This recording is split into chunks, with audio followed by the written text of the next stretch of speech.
guys? Great. I'm gonna start asking you a little bit about protest music. You guys, in my ears, are like modern protest musicians. What is protest music to you guys, and why is it important today? Want to take that? All right.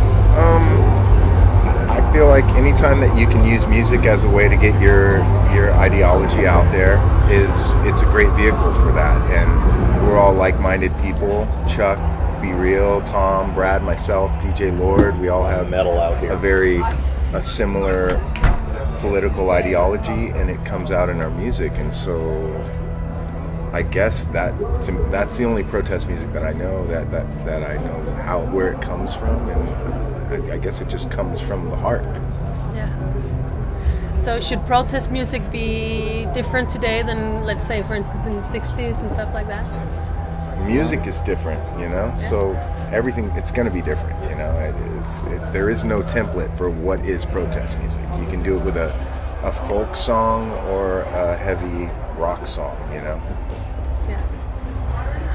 Okay, so you have a new record coming up. Will that be, I know it's kind of a difficult question to answer, but will it be, in your hope, a protest music anthem or something like that? Or is it, what do you want to say with this new album coming out? Well, you can only hope that when you make records that you touch a lot of people. And I think a lot of the issues that we're talking about do have to do with our form of protest music. And if we're a spark plug for some sort of type of revolution to happen anywhere, whether it's in a city, whether it's in a home, whatever, if our soundtrack is a spark plug for anything like that, then I feel like we've done a good job in creating art. So you guys are quite different musicians in the band. You have different backgrounds. How did you get the idea of joining forces in spite of these differences? Talking for Prophets of Rage, well, it actually made perfect sense to us. When I got Timmy and I both got called from Tom asking if we wanted to join in with Chuck D and then with Be Real and DJ Lord as well. Rage Against the Machine would go to rehearsals. Two biggest influences in hip-hop was Public Enemy and Cypress Hill. So while we were creating that music, that was the hip-hop that was probably most influential in our lives. So to have them in this makes more sense really than anybody else I could think of. And they were also the first two bands that took us on the road. When we first started out, rock bands wouldn't want us to open for them. We couldn't get rock bands to take us out on tour. So hip hop bands were the bands that we toured with, like Cypress Hill and House of Pain. So Cypress Hill was our second tour, hip hop tour that we had done. And so it just made sense. Anyways, that's a long version of a question that could have been answered in probably 3 sentences. That's okay. So, in your own words, how does Prophets of Rage differ from Rage Against the Machine and your other main projects, so to speak?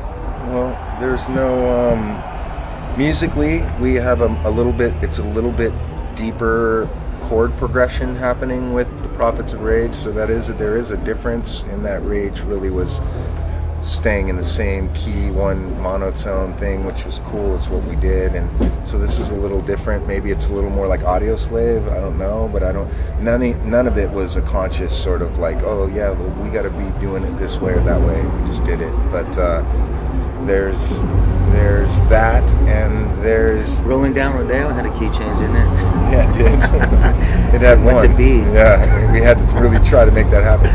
Yeah. And then, it's always exciting to be, again, in a band where there is no rule book, there is nobody saying, this is what it's got to be about, this song is going to be this or that. And you just watch the birth of an idea from a drum beat, from a bass line. And you get to see it get born into something that ultimately gets recorded and gets mixed and mastered, and it's this beautiful thing. And play that you're running when you go on stage here in the game, where you're up against all the other teams, and you try to like run your play the best that you can. And so we're right in the middle of doing that, of getting ready for that, which is great, you know. But we have an incredible lineup of people that in this band that have 35 years of fucking musical influences, and it all comes out in music, and it's very exciting. I like that. Hood hood hike. Okay, so from a European point of view, it seems like the U.S. is kind of, after Trump, it's kind of divided. Is that also the case for you guys, or is it almost normalized now? Or, I mean, for people from the U.S.? Normal for what? To have Donald Trump as our president? No, there's nothing.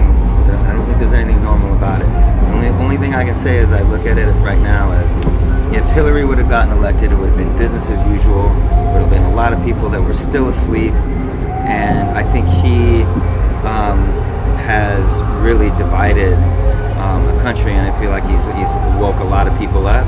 I feel like the possibility of a revolution is much more possible with someone like Donald Trump than Hillary Clinton.